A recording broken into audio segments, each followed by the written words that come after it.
Hey everyone, this is Kevin from the chesswebsite.com. Today we're going to be going over the King's Gambit decline line, specifically the classical defense. The King's Gambit is one of my favorite openings. I prefer the accepted lines, but you can't always force your opponent to accept your gambits. So I see a slew of different variations as far as how people attack the King's Gambit.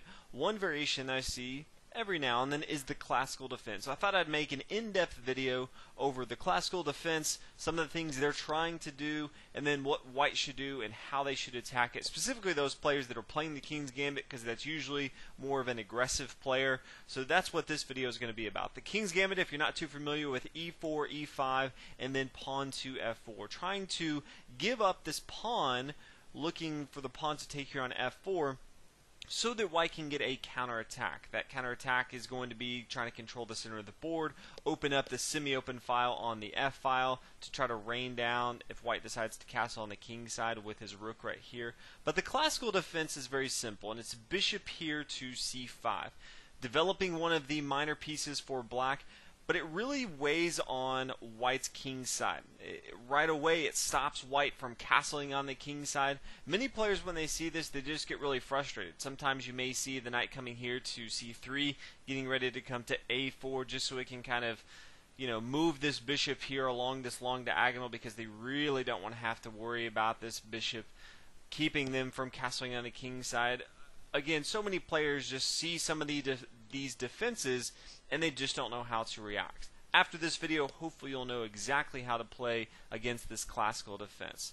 Now what we're going to do is continue the same as we would if we were having this pawn take here on f4. And that is the knight's going to come here to f3.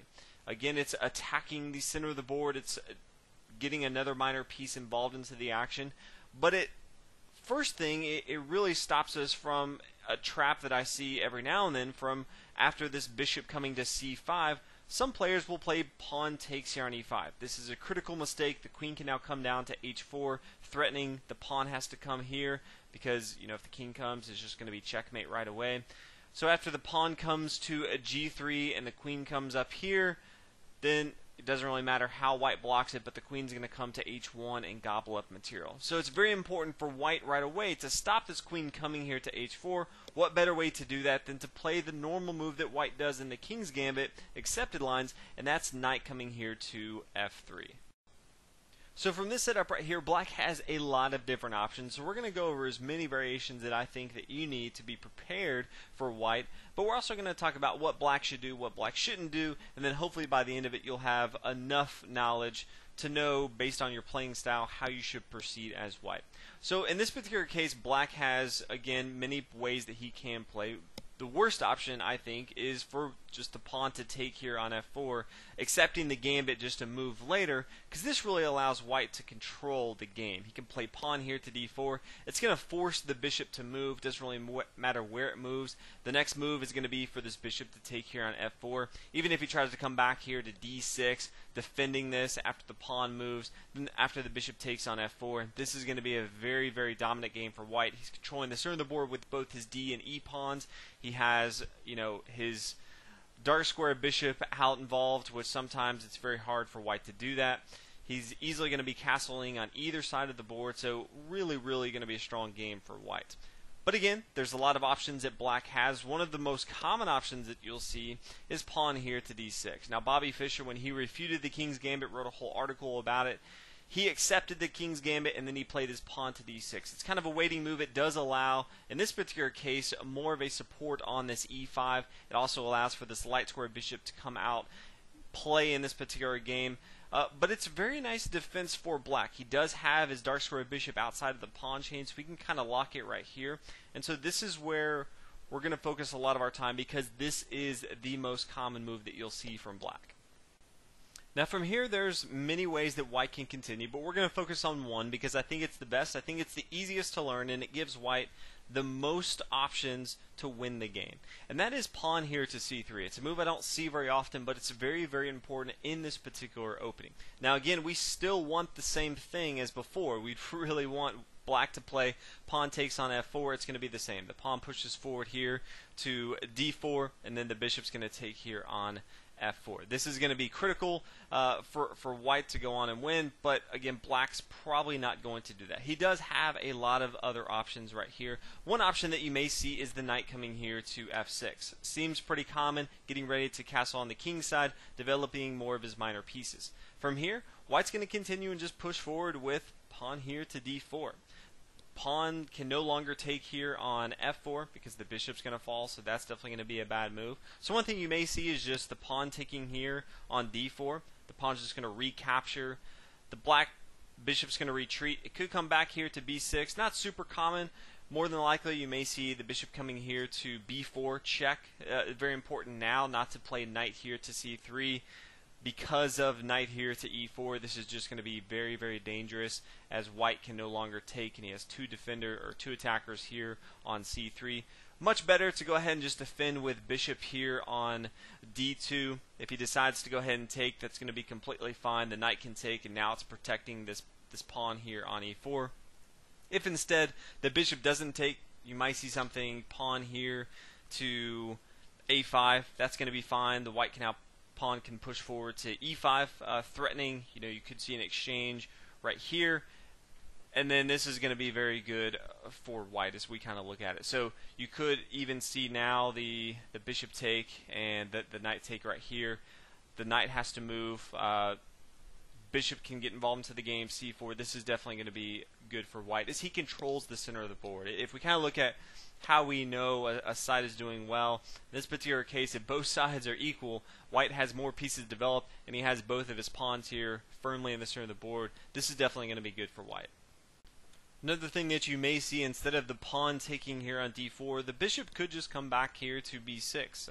Nice safe area, still trying to control this long diagonal right here. White can now take with this pawn here on e5. Again, this pawn, white really wanted to give it up at the beginning of the game, so if he can go ahead and start taking material, get this f-file semi-open so we can start doing some damage, that's going to be completely fine with him. Few options from black right now. He could take with his pawn if he wanted to, and then after the exchange right here, white has a pretty good game. Again, he's controlling the center of the board. He's no longer threatened as far as not being able to castle on the king side, so this is going to be completely fine for him. Instead of the pawn taking back, something you could see could be a little bit tricky. You could see the knight coming down and taking on e4. Now the bishop's going to come here to d3, getting ready to castle on the king side, also getting a light squared bishop involved into the game, attacking the knight. The knight's going to have to go somewhere. Doesn't have too many great moves. He can't move back here to g5 because there's two attackers, the bishop and also this knight right here. You may see pawn here to d5, trying to protect it right here, which makes a lot of sense. Now knight here to d2, threatening right here. It's going to be completely fine, if this knight takes here on d2. Bishop can take. Again, if we look at it, white has way more pieces developed in the game. Next move, he can castle on the king side. He's dominating the center of the board. Way ahead in this game. White should definitely do very, very fine. Could, in this particular case, try something a little cute. You could see the pawn coming here to f5. Again, there's a move en passant.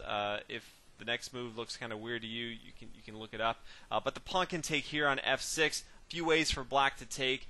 The best move is probably knight to f6 to go ahead and take like that, and then after queen to e2, black's forced to respond, and then white can castle on the king side more than likely. It's going to be a mistake if he takes with his queen right here. It would be an even bigger mistake if he took with his pawn, just because he has an isolated pawn right here. His king side's completely just broken up right here. But even if he takes with his queen right here, after the knight takes and the pawn takes and the bishop recaptures on e4, white's just really, really far ahead in this particular game. He's again going to be looking to castle on the king side and then launch an attack on black.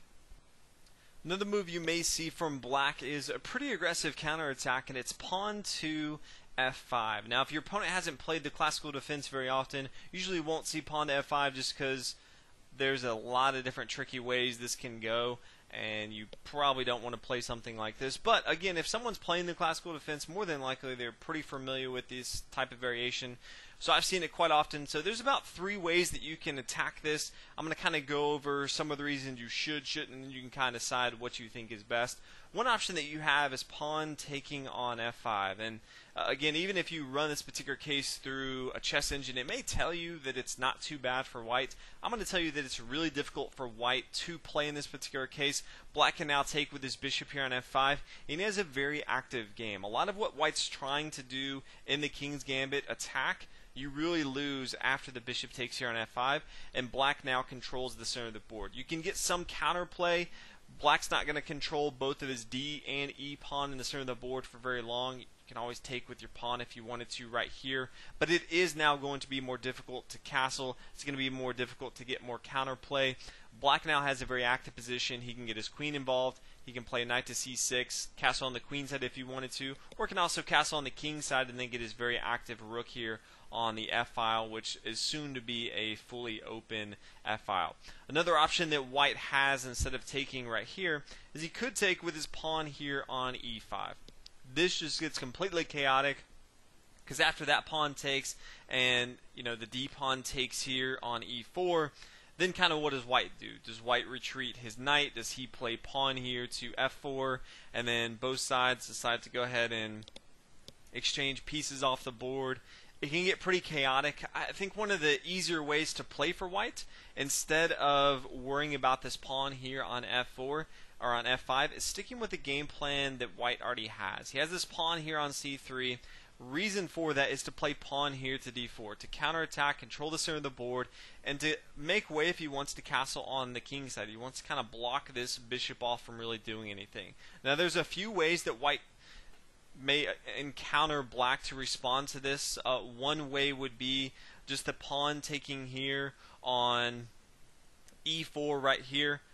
Very, very common. From here, white has a pretty creative way of responding. Instead of taking with the bishop and then losing his knight right here, he can actually take with his knight here on e5. He welcomes the opportunity to have his knight being taken back here on e5, because now after queen to h5, black's in a world of hurt. He can't play pawn here to g6 because he's going to lose his rook here on h8. If we kind of look at it, what does black do? If he plays the king here to d7, we could just have the pawn take here on e5. That's not going to be great for black. Again, he's still being attacked and he's under a lot of pressure from white. If he comes over here and just, king here to e7, can be pretty bad. The queen can now just come here to e5. Very active position. The bishop can fall pretty soon right here. If he comes back here to, let's say, king to f8, we can now have the bishop come here to c4, centralizing, developing another minor piece, controlling the center, but also threatening another mate in 1 here on f7. The bishop's still under attack. This is going to be very, very good for white. If we come back and look at what other moves black can do, we already talked about if black takes here on e4. Another option is for the pawn to come here to d4. We already know that if the pawn takes here, the bishop's going to fall. We're not going to see that. But we could see the pawn take here on d4. Now after the pawn takes, the bishop's probably going to come here to b4. We're not super worried if the bishop comes back here to b6, but if it does come here to b4 checking, we want to make sure that we play bishop here to d2. Again, we don't want to play this knight here to c3 and have to worry about pawn here to e4 because we can't move our knight because it's being pinned down. We want to play this bishop here to d2. Now if the pawn takes here on e4, we're not too worried. We can just take this bishop if he takes right here. White has an incredibly good game. He has more developed pieces. He has both his bishop pair, and since it's an open game, white's going to have a lot of ways to attack. While black, none of his pieces are developed, and so he's going to be scrambling trying to have some counterplay. Now if the bishop does come back here and take here on bishop to d2, again the knight's going to come here to d2, now protecting this pawn here on e4. Another thing that you could see potentially, instead of the pawns taking either way, is just the bishop coming back here to b6. Again, fairly straightforward as far as, not really trying to attack any way. From here, white can just continue with pawn taking here on d5 or e5. If the pawn now comes here to e4, again, if we step back just a second, The pawn here to f5 taking, that's just going to be difficult to play against, so we don't want to have to do that if we don't have to. So instead we can just play pawn taking here on e5, and now if the pawn takes ours here on e4, we could play knight here to g5. Very, very nice move. We're now threatening this pawn here on e4. It can be very difficult to kind of hold on to that. Pawn here to f5 or d5 really allows us to start to put more and more pressure on this game from white. So again, this is going to be very, very good for white, and it all stems from after that c3 move, and then we have pawn to f5, we have pawn pushing forward to d4. So we talked a lot about in the classical defense after this pawn here to d6. It is the most common that you'll see, but you won't always see it. Another move that you may see is knight here to c6, getting another minor piece developed in the game. From here, it's going to be pawn taking here on e5. Black has a few options of how he wants to respond. Sometimes you may see the knight take here on e5. Now, it is kind of crazy if you want to take. You don't have to take back right away. You could play the safe move of bishop here to e2. The reason for that is if you do take here on knight to e5, more than likely your opponent is kind of setting this up, and he's going to play queen here to h4. Really only move that white has is to play pawn here to g3. After the queen's going to come here to e4. Then after queen to e2, the rook's going to fall on h1. Then the knight's going to come here to g6. Discovered check. So black has to deal with that. Doesn't really matter how the response goes. Knight here to e7, sure, doesn't really matter. Same with bishop coming here to e7. The knight's now going to come to h8. So this is a pretty chaotic way for this game to go. So it's kind of up to you once your opponent plays that knight taking on e5 if you want to go down the crazy trail, or if you want to just play it safe, play bishop here to e2. And then later on, you can push forward with pawn here to d4 if you want to, and then castle on the king side, or how you want to respond. The last variation we're going to go over is somewhat less common, but I have seen it before, so we're going to go over it, and that's knight here to f6. Now, as you can imagine, this pawn that we're just going to give up for free, if we can now start to take material and we're not too worried about a queen coming here to h4, having any shenanigans, we're just going to take this pawn here on e5. Now black can respond and just take our pawn here on e4. So we'll kind of go through what this looks like as far as a continuation. The pawn's going to come here to d4, forcing this bishop away, solidifying the center of the board for white right here. The bishop can go a few places. It's probably not going to come here to b4. It's going to be pretty easy just to block right here. White has a long pawn chain right here. He's going to be attacking on the king side. It's pointing towards the king side. The move more common would be bishop here to e7. Going back here to f8 doesn't make a lot of sense because black can no longer castle on the king side. So that's why we're going to be going over bishop coming here to e7. Now the bishop's going to come here to d3. Again, we want to get this light square bishop to attack, develop it, but also get ready to castle on the king side, because that is one of the reasons why someone plays the King's Gambit, is to open up this f-file and then dominate it with his rook here on f1. So from here, how does black respond? He could play pawn here to d5 if he wanted to, controlling. Probably don't want to en passant right here, but you can counterattack with pawn here to c4. Again, from here, white can castle on the king side and continue his plan. Black doesn't have as good of a game as white, so I'm not usually too worried about the knight coming here to f6 right away. So again, this was a lot of variations in the classical defense. It's a simple move on paper, but there's a lot to it. So hopefully now, if you play the King's Gambit and your opponent plays the classical defense with just bishop here to c5, you now have a better idea of how to attack it. Hopefully you guys enjoyed, and I'll see you on the next video. Thanks for watching.